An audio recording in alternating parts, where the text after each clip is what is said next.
Shalom. First and foremost, we're going to give all praises, honor, and glory to Yahweh, Ba'Hashem, Yahushai, Ba'Hashem, Rakakodash. Also, double honors to the apostles and the elders of Great Millstone who will teach one of the scriptures. And salutations to all the brothers out there pushing His word in all truth and all sincerity.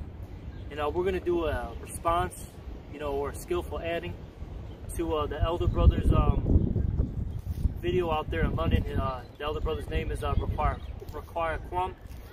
And his video is entitled, which is also a response to the elder brothers out there in Dallas. There are poor of every race.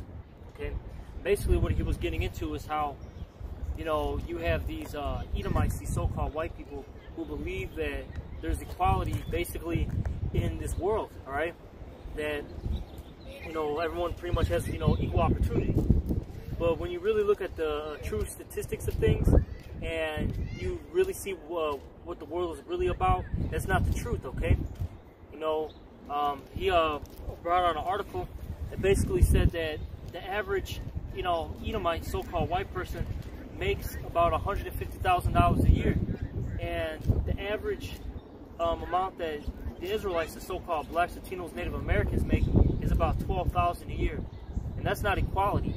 And basically what he brought out in the lesson, one point that I wanted to expand on, was he talked about how the reason why they have so much wealth in their community is because everyone buys from one another, and their wealth is circulating within their community.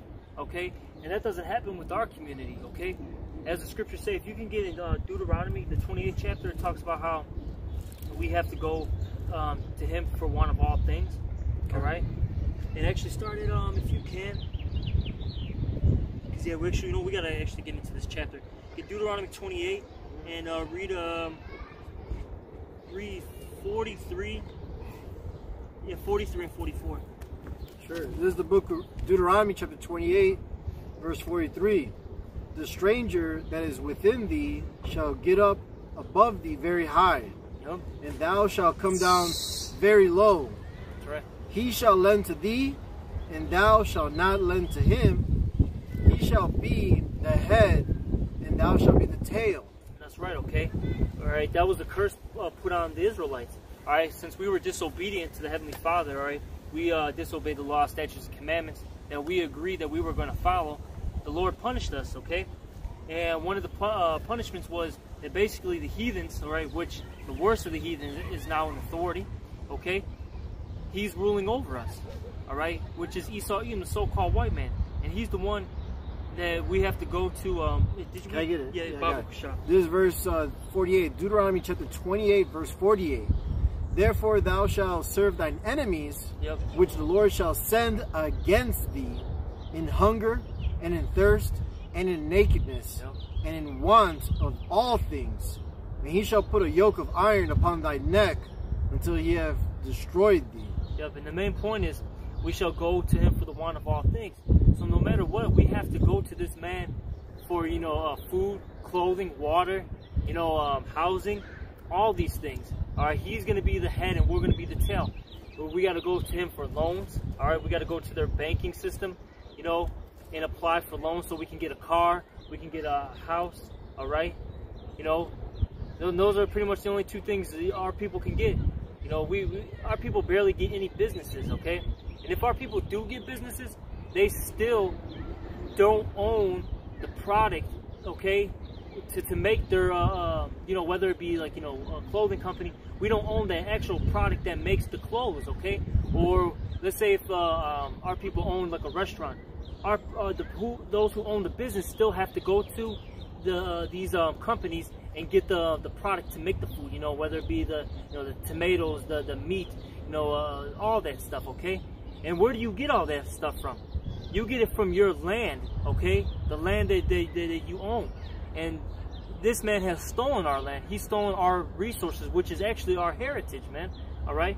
Can you get that in Micah now? Okay? Because this man has literally taken all our things, okay, from us. All right? And this is why this man, he's continuing to be above us, all right? Because they keep everything within their circle. They don't let our Micah 1 and 2? 2 and 1. Oh, Salaki 2 and 1. Micah chapter 2, verse 1. Woe to them that devise iniquity and work evil upon their beds. When the morning is light, they practice it, because it is in their power of their hand. And as Job 9 and 24 states, as we always bring out, the earth is given into the hands of the wicked. And the wicked is, if you want... It's Esau Edom, but can I get the second verse too? Because this is yeah, I'm going to keep it, I want to explain it. Oh, sorry. But basically, he's the wicked, okay? So the Lord gave him that power to be an authority, all right? But the Lord's going to judge him on all these wicked acts that he's doing right now, all right? And he's the one that's... Okay, when they have these great summits and these great meetings, all right, their whole plan is to... and the reason why they're even meeting is to how to bring us down. That's the main focus, how to bring our people down, all right? Along with other topics, but that's the main focus, okay? You know? Then they place, you know, these ideas that they have in their minds into law, man. All right, they make the laws, and then now they're in effect on us, man. You know? Unrighteous decrees. Yep, unrighteous decrees. Get verse 2. Micah chapter 2, verse 2. And they covet fields and take them by violence, and houses and take them away. So they oppress a man and his house, even a man and his heritage. So that's what they've done, okay? They have, they saw the goods that we've had, you know, on our lands, all right? And they took it by violence, all right? You know, and when it says, it talks about how, go back to it real quick where it says, they oppress a man in his house, even a man in his heritage, all right? That goes into not only our customs, but also our heritage is our lands, okay? That's in the book of, not Genesis, Deuteronomy 2? Get the Deuteronomy 32 first, and then go to the Psalms 135 and then 136, if you can. Sure. Get these three after the Deuteronomy. You got it, yeah. But basically, you know, that goes into our lands, all right? Hey, they took our stuff, man.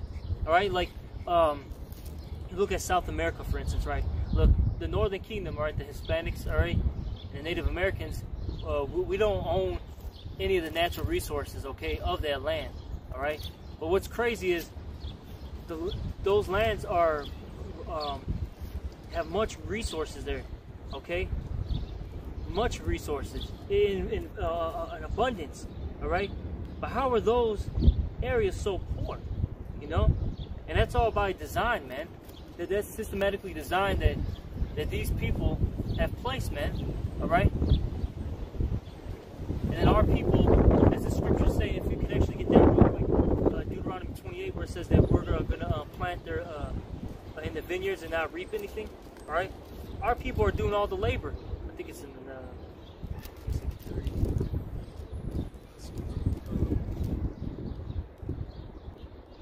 right there.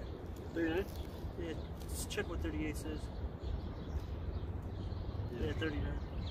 Alright, but you know, our people are the ones who are doing the heavy labor, alright?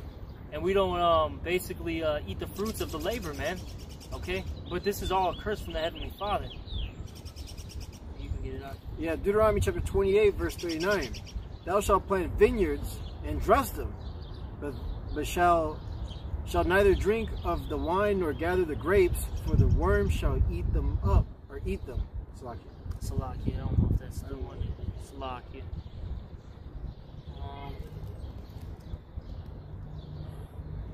Salakia, give us a moment. This was kind of off the top of my head.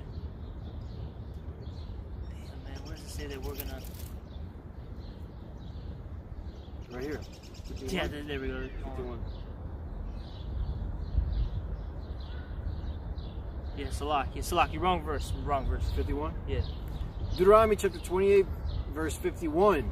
And he shall eat the fruit of thy cattle and the fruit of thy land, until thou be destroyed, which also shall not leave thee either corn, wine, or oil, or the increase of thy kind, or flocks of thy sheep, until he hath destroyed thee. Yep, alright, so they basically took everything that was on our land, alright? From the livestock to the, you know, the fruits, alright, to all the, you know, other minerals and natural resources that are on the land, man. okay? And this is why this man is above us, okay? Because everything is, they have everything circulated within their community, all right? That's why there's a huge gap, all right? That's why there's a huge gap, all right? And look, if you're an Edomite, a so-called white person, and you're poor, you're a two-time loser. Because you're a loser in your own kingdom. Even if you don't own, you know, if I'm speaking for them, even if you don't own, you know, a particular, you know, company or whatever it may be, you should still have some type of status. You should still be a boss, you know what I mean?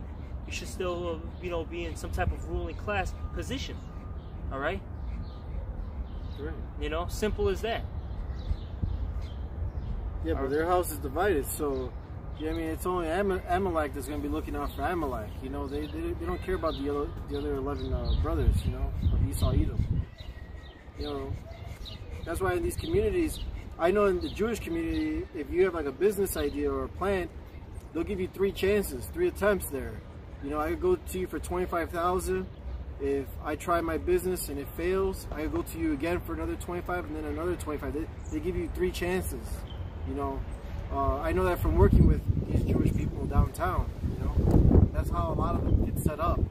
All right. Yep. And like I said, the rest of you Edomites that didn't take advantage of the situation, even if you're not the top tribe Amalek, you just didn't invest properly. You know. And it shows you that you're a very stupid and foolish race, and that you're really not high and mighty. All right. Well, you know, it's all spiritual. The Lord's bringing you down, man. You know, but going back to the whole situation of things, look, you've taken all you've taken our heritage, okay? And that's why we can't get above, man. All right, in this present evil, you know, society, man. Yeah, we're under the curses right now. So I mean, this is your time to shine. You know what I'm saying? Right now, we're getting our asses whooped right now. You know what I mean? Getting disciplined. Yep. You know, but it's just for a moment. You know. Yep. Can you get that in Deuteronomy 32? Yeah. You said that's what you said. Yeah. Songs. This is the book of Deuteronomy, chapter 32, verse 8. When the Most High divided to the nations their inheritance, when He separated the sons of Adam, He set the bounds of the people according to the number of the children of Israel. For the Lord's portion is His people.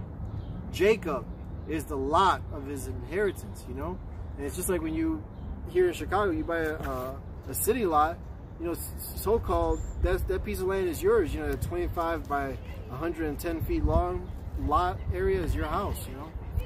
But even if you pay it off, you still got to continue paying property taxes to Esau, Edom. And every year, those taxes go up in value. You know, you got to pay more every year, you know? That's why they call it a mortgage. Yeah. Because mortgage goes back into, when you look up that word, it basically means death note, all right?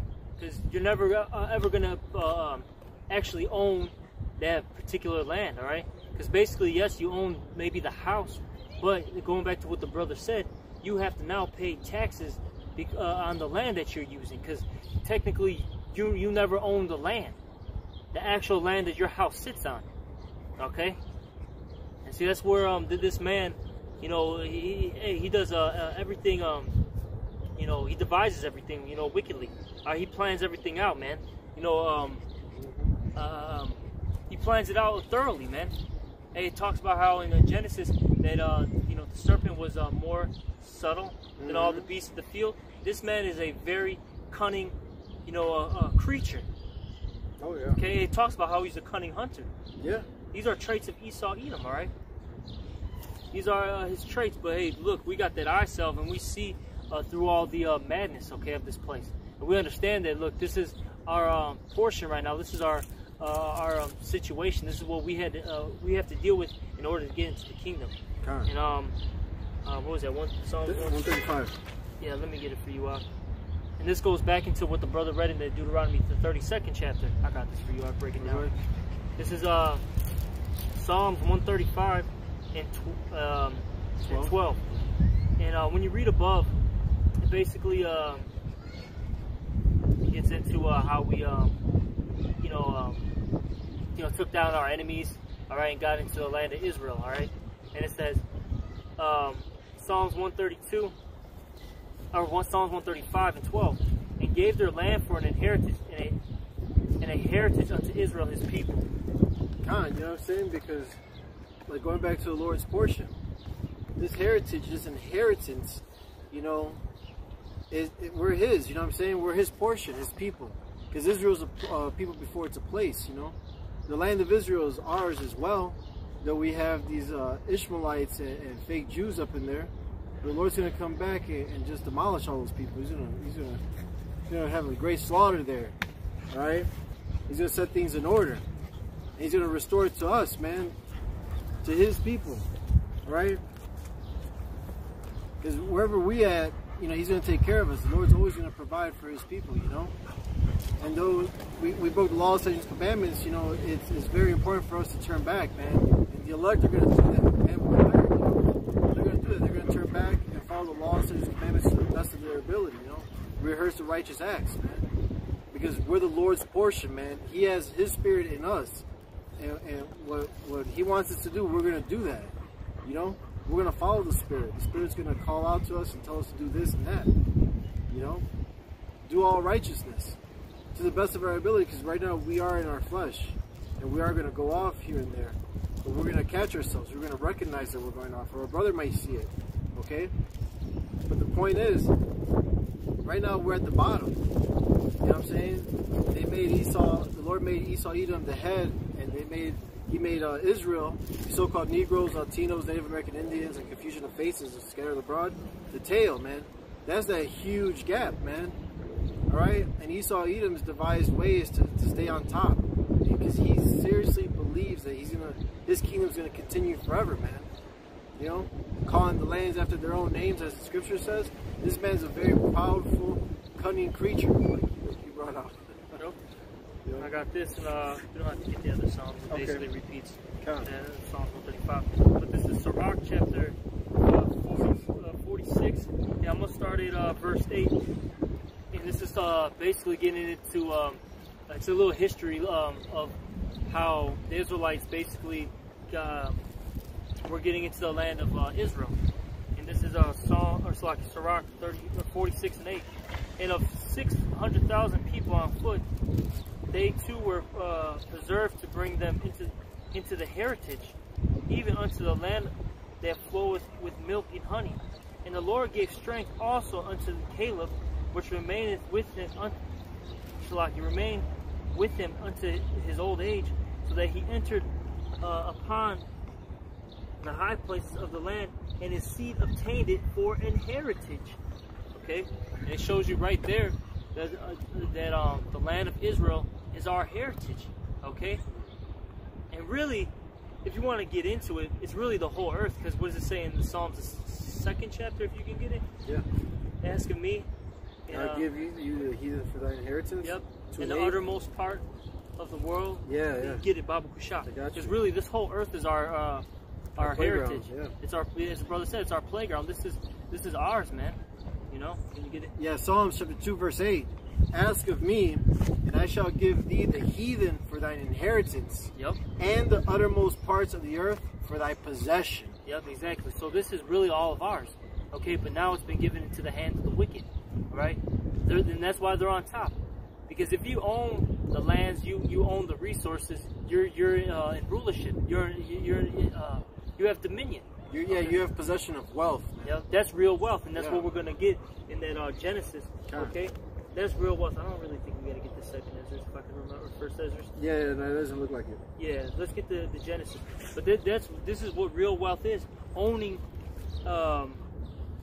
you know, resources. All right. You know, physically speaking. All right, because spiritually we have great riches right now. Oh yeah. Okay, because we have this wisdom, knowledge, and understanding. Immeasurable. But you know, physically speaking. Look, your land, your cattle, your fruits, the things that you know, the minerals on the land, that's actual wealth, not FRN notes, man. All right, that's that stuff is not profitable. That's monopoly money. Okay. That we pay interest on just to use in circulation in this economy. Yep. All right, but most Americans don't know that. You know, Jake, 2/3 of Jake don't know shit. This is Genesis chapter 12. Verse 16, yeah, 16. Yep. And he entreated Abram well for her sake. And he had sheep and oxen and he asses and men servants and maidservants and she asses and camels. Yep, and right there, okay, it's going into like basically his wealth, okay, what he has. And it's just not it named livestock, but it also talked about servants. Look, us being in this in slavery, literally this boosts this man's wealth up, man. Oh yeah. You know, because people are a natural resource, okay?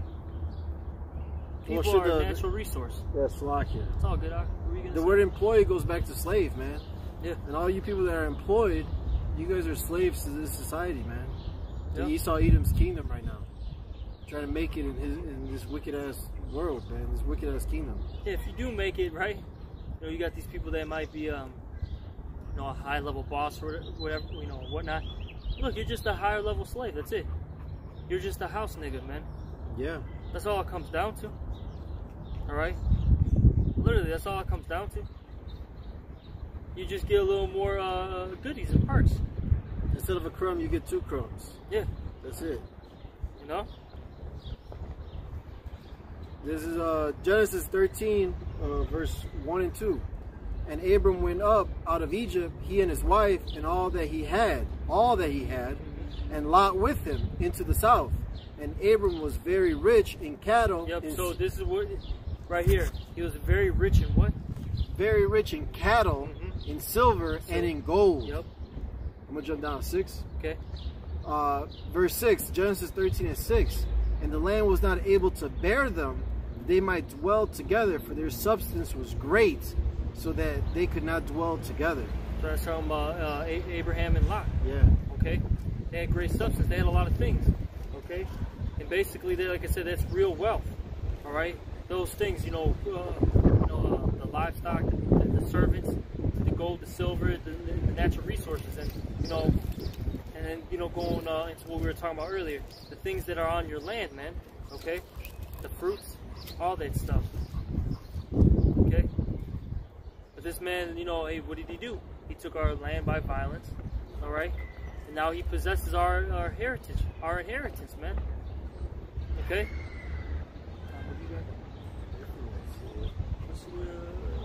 What does it say? Well, yeah, man.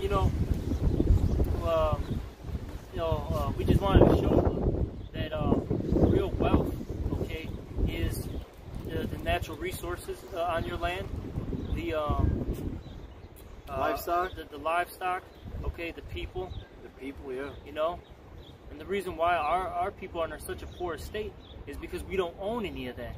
We don't have ownership, okay? Because like we were saying, that's real rulership is when you actually own the resources, okay? Yeah. Yeah, you don't have to go to anybody for it. You got it. You know what I'm saying? Yep. And then there is a huge gap, man, in pay. Oh, and absolutely. it is based on, yes, it is based on race, man. Okay, this is just the reality of things. See, because this man likes to, paint everything, and illustrate everything falsely. Okay, he likes to make it like a Candyland, world. Where everything's colorful, everyone's got big smiles, and there's no, inequality, and everyone's living happily. And that's not the truth, man. That's far from it. All right. Look, in every kingdom, you have your ruling class and your subjects. Simple as that. And our people right now are the subjects. But we're getting to that point where the Lord is going to make us on top, and you're going to be at the bottom. All right. And like I said, hey, if you're an Edomite, a so-called white person that's not, making it in this society, one, you actually might be an Israelite. Who knows, through the Spirit. And then two, you're a 2-time loser if you are an Edomite. You're a loser because you should be you should be making easily over 100,000 in this society. Oh, per month, easily. I met 2/3 Jakes making over 100,000 a month, man, when I work downtown. Yep. So hey, you're just a loser, and you're just weak, and you're cursed. You're double cursed. So that's basically it. Hope whoever was listening was edified. We're willing. Yep. And with that we're going to give all praises, honor, and glory to. Yahweh, Ba'Hashem, Yahushai, Ba'Hashem, Rachakуdash. Also double honors to our apostle and elders of the Great Millstone, and salutations to all the brothers under Shalom. Shalom. Bob the ball. Bob the ball.